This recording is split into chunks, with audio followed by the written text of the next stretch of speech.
కృష్ణా జిల్లాలో వచ్చే ఎన్నికల్లో వార్ వన్ సైడ్ గా ఉంటుందని జనసేన బీజేపీ టీడీపీ కూటమి మచిలీపట్నం ఎంపీ అభ్యర్థి వల్లభనేని బాలశౌరి అన్నారు. శుక్రవారం మధ్యాహ్నం జన సంకల్ప యాత్ర పురస్కరించుకుని మోపిదేవిలో Machilipatnam MP Vallabhaneni Balashowry TDP Janasena BJP ఉమ్మడి ఎమ్మెల్యే అభ్యర్థి మండలి బుద్ధప్రసాద్ ను పర్యటించారు. గ్రామస్తులను దుకాణదారులను కలిసి ఓట్లు అభ్యర్థించారు. వచ్చే ఎన్నికల్లో ప్రతి ఒక్కరూ తమ 2 అమూల్యమైన ఓట్లు గాజు గ్లాసు గుర్తుపై వేసి తమకు అఖండ మెజార్టీతో ఘన విజయాన్ని చేకూర్చాలని ఎంపీ అభ్యర్థి వల్లభనేని బాలశౌరి ఎమ్మెల్యే అభ్యర్థి మండలి బుద్ధప్రసాద్ ప్రజలను కలిసి విజ్ఞప్తి చేశారు. ఈ సందర్భంగా టీడీపీ జనసేన బీజేపీ నాయకులు కార్యకర్తల ఆత్మీయ సమావేశంలో మచిలీపట్నం ఎంపీ వల్లభనేని బాలశౌరి మాట్లాడుతూ త్వరలో జనసేనలో మరిన్ని చేరికలుంటాయని తెలిపారు. రోజు రోజుకు అవనిగడ్డ నియోజకవర్గంతో పాటు మచిలీపట్నం పార్లమెంటు పరిధిలో జనసేన బలపడుతోందని తెలిపారు. నేపథ్యంలో టీడీపీ జనసేన బీజేపీ పొత్తుంచుకుని 3 పార్టీల నాయకులు ప్రతి ఒక్కరు సమిష్టిగా సమన్వయంతో పనిచేసే వచ్చే ఎన్నికల్లో అఖండ విజయాన్ని సాధించే కృషిలో 100% భాగస్వాములు కావాలని ఎంపీ బాలశౌరి 3 పార్టీల శ్రేణులకు పిలుపునిచ్చారు.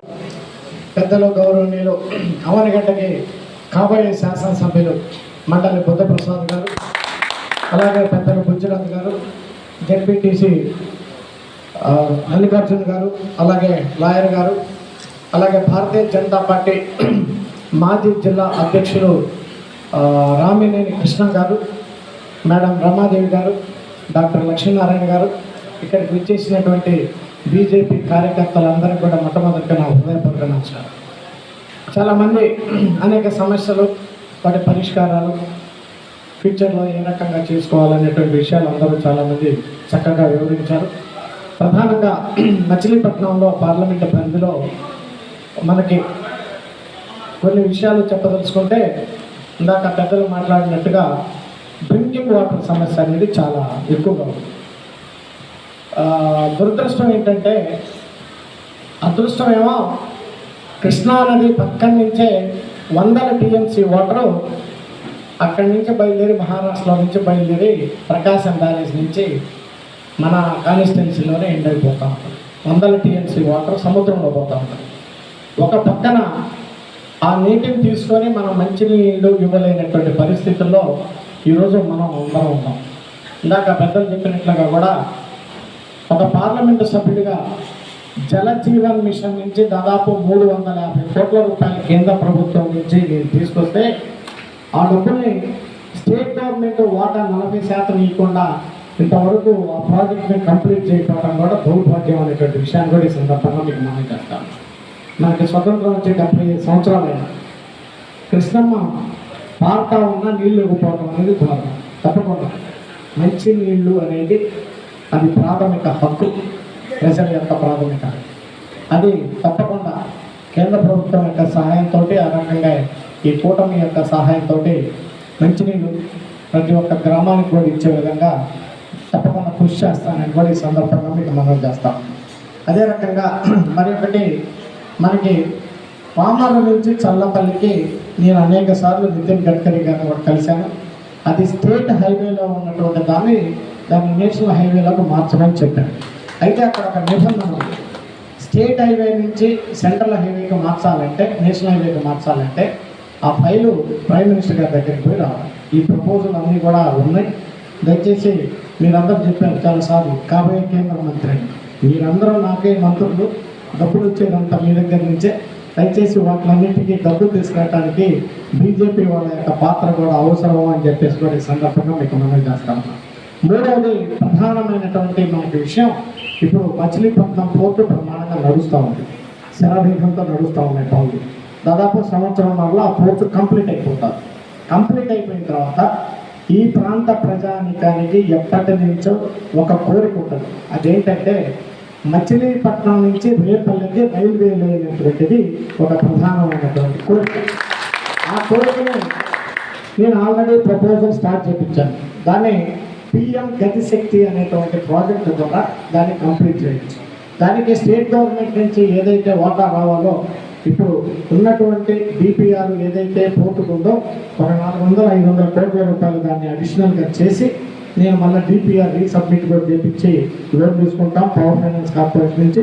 మిగిలినటువంటి డబ్బులు కేంద్ర ప్రభుత్వం నుంచి ఒక 700-800 కోట్ల రూపాయలు కూడా తీసుకొని ఇది కూడా పూర్తి చేసినట్లయితే ఈ మచిలీపట్నంలో రైల్వే కనెక్టివిటీ చాలా బ్రహ్మాండంగా ఉంటుంది అనేటువంటి విషయాన్ని కూడా ఈ సందర్భంగా మీకు మనం చేస్తా ఉన్నాం. ఎందుకంటే ఇక్కడి నుంచి చెన్నై వెళ్ళాలంటే మచిలీపట్నం, గుడివాడ, విజయవాడ, తెనాలి వచ్చి ఇటు రైలు వచ్చే బదులు ఇటు నుంచి షార్ట్ డిస్టెన్స్ వెళ్తే దాదాపు 55-60 కిలోమీటర్ల షార్ట్ డిస్టెన్స్ వస్తుంది. పోర్ట్ కూడా వైబిలిటీ ఉంది. ఆ ప్రాజెక్ట్ని కూడా కంప్లీట్ చేద్దాం. అదే రకంగా అనేకమైనటువంటి విషయాలు ఉన్నాయి. రోడ్ల విషయాలు అయితేనండి, ఎదురుమండి బ్రిడ్జ్ అయితేనేమండి. సో ఇవన్నీ చాలా ఉన్నాయి. సో ఇవన్నీ కూడా కంప్లీట్ చేద్దాం. మరి కేంద్ర ప్రభుత్వం నుంచి సిఎస్ఆర్ ఫండ్స్ దాదాపుగా ఈ నియోజకవర్గంలో నేను 40 నుంచి 50 కోట్ల రూపాయలు తీసుకొచ్చాను. అవన్నీ పనులు కూడా ప్రమాణంగా జరుగుతూ ఉన్నాయనేటువంటి విషయాన్ని కూడా తెలియజేసుకుంటూ, ఎనీహౌ భారతీయ జనతా పార్టీ నరేంద్ర మోడీ గారు తప్పకుండా ప్రధానమంత్రి అవుతారు. సో అయిన తర్వాత మీ యొక్క సహకారం, ఈ రాష్ట్రంలో ఉన్నటువంటి ఆర్థిక పరిస్థితులు మనందరికీ తెలుసు. ఈ రాష్ట్రంలో ఆర్థిక పరిస్థితి ఎంత ఘోరంగా ఉందంటే ఈ భారతదేశంలో ఏ రాష్ట్రంలో కూడా అంత ఘోరంగా లేదు, అంత ఘోరంగా ఉండిపోయింది. అల్లకల్లోలం అయిపోయింది. ఒక ఏమంటామంటే ఒక పెద్ద పాత్ర పోషిస్తున్నటువంటి బీజేపీ వాళ్ళు అందరం కలిసి ఈ రాష్ట్రం కోసం, ఎస్పెషల్లీ మచిలీపట్నం పార్లమెంటు అలాగే యవనగడ్డ అసెంబ్లీ కోసం మనందరం కూడా కృషి చేసి డెవలప్ చేద్దామని కోరుకుంటూ, మరి చాలామంది బీజేపీ కార్యకర్తలు వచ్చారు. మచిలీపట్నం పార్లమెంటు పెద్దలందరూ కూడా ఇందాక మరి గుజరాత్ గారు చెప్పారు, main issue symbol issue. Avanigadda కాన్స్టిట్యున్సీలు అయితే 2 గాజు గ్లాస్ కాబట్టి అంత కన్ఫ్యూజన్ లేదు. వేరే అసెంబ్లీ నియోజకవర్గాల్లో 6 కూడా ఆ సింబల్ అనేటువంటిది కొంచెం కష్టంగా ఉన్నటువంటి విషయం అందరూ అర్థం చేసుకోవాలి. ఓటు వేయడానికి రెడీగా ఉన్నారు, ప్రజల్లో ఎటువంటి అనుమానం లేదు. అలాగే ఎమ్మెల్యే ఎంపీకి మధ్య సంబంధాలు బాగా ఉన్నాయి, అది కూడా లేదు. కానీ ఓటు ఏ రకంగా ఉపయోగించుకోవాలనే దాని మీద మీ బీజేపీ కార్యకర్తలు కూడా మీరు ఏంటంటే వేరే వాళ్ళకి పోస్తే మీరు కొంచెం అడ్వాన్స్గా ఉంటారు, అవగాహనతో ఉంటుంటారు. సో మనం పోయి గబగబా వాళ్ళతోటి ఒకటి గ్లాసు ఒకటి సైకిల్ అంటే వాళ్ళకి అర్థం కావాలి. నేను మొన్న స్టడీ చేసిన దాని ప్రకారంగా మనం ఏదో గబగబా పోయి చెప్పడం కంటే ఒక ఓటర్ దగ్గరికి పోయి 2 ఓట్లు ఉంటాయి, ప్రతి ఓటర్కి 2 ఓట్లు ఉంటాయి. మీరు ఏ రకంగా చేస్తారు చెప్పండి అని వాళ్ళ చేత చెప్పిస్తే అప్పుడు వాళ్ళ మైండ్లో రిజిస్టర్ అయింది అనేటువంటి విషయాన్ని సందర్భంగా మీకు మనవి చేస్తా ఉన్నాం. ఎందుకంటే అప్పుడు వాళ్ళు వింటారు, వాళ్ళ ఆన్సర్ చెప్పాలి కాబట్టి మనకి ఫోర్స్ఫుల్గానే వింటారు. వాళ్ళు విన్నప్పుడు వాళ్ళ మైండ్లో రిజిస్టర్ అయింది ఆ విషయం. సో మీ పాత్ర కూడా మీరు పోషించి 2 ఓట్లు చక్కగా ఎన్డీఏ భాగమైనటువంటి వాళ్ళు ఎక్కడైతే గ్లాసు సైకిల్ గేయాలో ఆ అన్ని నియోజకవర్గాలు అదే రకంగా ఈ 2 గ్లాసులను లేపించి మా ఇద్దరి యొక్క మరి గెలుపుకి మీ అందరి కృషి అవసరం అని చెప్పి సందర్భంగా మనవి చేసుకుంటూ, ఒక పార్లమెంటు సభ్యుడిగా కేంద్ర ప్రభుత్వం నుంచి ఏ రకమైన సత్సంబంధాలు ఉండాలి, ఏ రకమైనటువంటి అవగాహనతోటి వాళ్ళతో మాట్లాడాలి, ఏ రకంగా ఫండ్స్ తీసుకురావచ్చు, ఏ డిపార్ట్మెంట్లో ఉన్నాయి, నాకు కూడా కొత్త గొప్ప అనుభవం ఉంది. ఈ పార్లమెంటు నియోజకవర్గాన్ని అభివృద్ధి చేయటంలో ఒక పార్లమెంటు సభ్యుడిగా తప్పకుండా నా వంతు కృషి చేసి అభివృద్ధి చేస్తానని మరొకసారి మీ అందరూ కూడా తెలియజేసుకుంటూ మీ అందరికీ కూడా నా హృదయపూర్వక ధన్యవాదాలు. Thank you very much. ప్రభుత్వం చెప్పి మాత్రం ఎందుకంటే మన భారతదేశంలో అన్ని రాష్ట్రాల పడే జలజీవన్ మిషన్ ద్వారా నిధులు వినియోగించుకుంటూ అక్కడ తాగునీటి సమస్యను పరిష్కారం చేస్తే మన రాష్ట్రంలో ఆ కార్యక్రమం జరగదు.